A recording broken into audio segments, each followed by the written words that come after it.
হোটেলের আড়ালে দীর্ঘদিন ধরে রমরমিয়ে চলছিল মধুচক্রের আসর। সেই আসরের পর্দাফাশ করলেন স্থানীয়রা। হোটেলে অতর্কিতে হানা দিয়ে পাকড়াও করলেন বেশ কয়েকজন যুবতীকে। যদিও পুলিশ আসার পর সেই যুবতীরা পালিয়ে যেতে সক্ষম হয়, যার প্রতিবাদে পথ অবরোধ করে বিক্ষোভ দেখান স্থানীয়রা।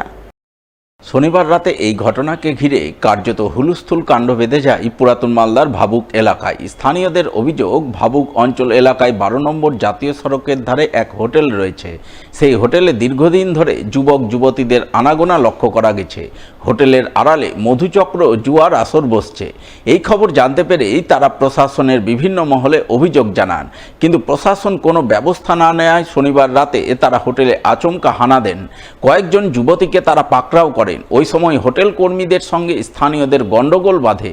গন্ডগোলের সময় স্থানীয়রাই মধুচক্রের আসরের ছবি সামাজিক মাধ্যমে ভাইরাল করেন বলে খবর। যদিও ভাইরাল ছবির সত্যতা যাচাই করেনি সবার খবর। এদিকে এই ঘটনার খবর পেয়ে রাতেই ঘটনাস্থলে ছুটে যায় মালদা থানার পুলিশ। আর পুলিশ আসার কিছুক্ষণ পরে স্থানীয়দের হাতে পাকড়াও হওয়া যুবতীরা পালিয়ে যেতে সক্ষম হয়, যার প্রতিবাদে স্থানীয়রা পথ অবরোধ করে বিক্ষোভ দেখান। পুলিশের ভূমিকায় একরাশ ক্ষোভ প্রকাশ করেন। যদিও শেষমেশ পুলিশ পরিস্থিতি নিয়ন্ত্রণে এনে ঘটনার তদন্ত শুরু করে বলে জানা গেছে। হোটেলে দীর্ঘদিন ধরে মধুচক্র, জুয়ার আসর, বিভিন্ন রকম অসামাজিক কার্যকলাপ চলছে। ঠিক আছে, আমরা এলাকার লোক এর আগে আমরা এসপি, ডিএম, আইসি, বিডিও সবে কমপ্লেন করেছি, মাস পিটিশন করা আছে গ্রামবাসী মিলে।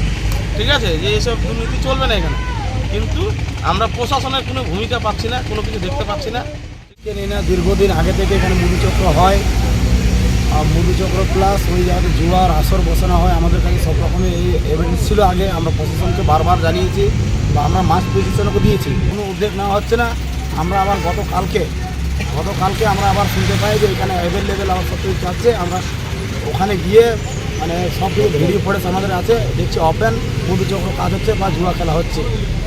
তার কারণে আমাদের প্রশাসন আসাকালীন প্রশাসনকে সব কিছু দেখাবার পর প্রশাসন মেয়েদেরকে ওখান থেকে সরিয়ে দেওয়ার কার্যক্রম নিয়েছে। তার কারণে আমরা আবার এনেছে নামার জন্য বাধ্য হয়েছি।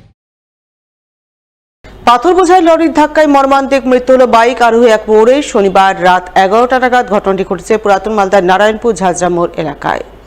জানা গেছে দুর্ঘটনায় নিহত পৌরের নাম ইমদাদুল শেখ, বয়স 55 বছর। বাড়ি পুরাতন মালদা পৌরসভার 12 নম্বর ওয়ার্ডের মঙ্গলবাড়ি খয়রাতি পাড়া এলাকায়। তিনি পেশায় ছিলেন লরি চালক। শনিবার রাতে তিনি নারায়ণপুর গ্যাস বটলিং প্ল্যান্টে লরি রেখে স্কুটি চালিয়ে বাড়ি ফিরছিলেন। ওই সময় নারায়ণপুর ঝাঁঝরা মোড়ে 12 নম্বর জাতীয় সড়কে এক পাথর বোঝাই লরির ধাক্কায় তার মর্মান্তিক মৃত্যু হয় বলে খবর। রবিবার এই খবর জানতে পেরে মৃত লরি চালকের বাড়ি গিয়ে তার পরিবারবর্গকে সান্ত্বনা দেন স্থানীয় কাউন্সিলর বিভূতিভূষণ ঘোষ। নম্বর ওয়ার্ডে ইমদাদুল শেখ, এটা আমার ওয়ার্ড মালদা পৌরসভার। ও পেশায় গাড়ি চালক ছিল, গাড়ি চালাতো। গাড়ি রেখে স্কুটিতে যখন আসে তখন আমাদের এখানে ওই যে কবির হাসপাতালের মোড়টা, যেটা ট্রাফিক মোড়, ওটাকে আমরা সময় ঝাঁঝরা চাকি মোড়ও বলে থাকি, সেখানে ওই একটা পাথর বোঝাই গাড়ি তাকে মেরে দেয়। সেখানেই সে মারা যায় বলা যেতে পারে। কিন্তু যেহেতু সরকারি মেডিকেল হাসপাতালে মালদা মেডিকেলে নিয়ে যাওয়ার পরে তাকে সেখানে মৃত ঘোষণা করা হয়।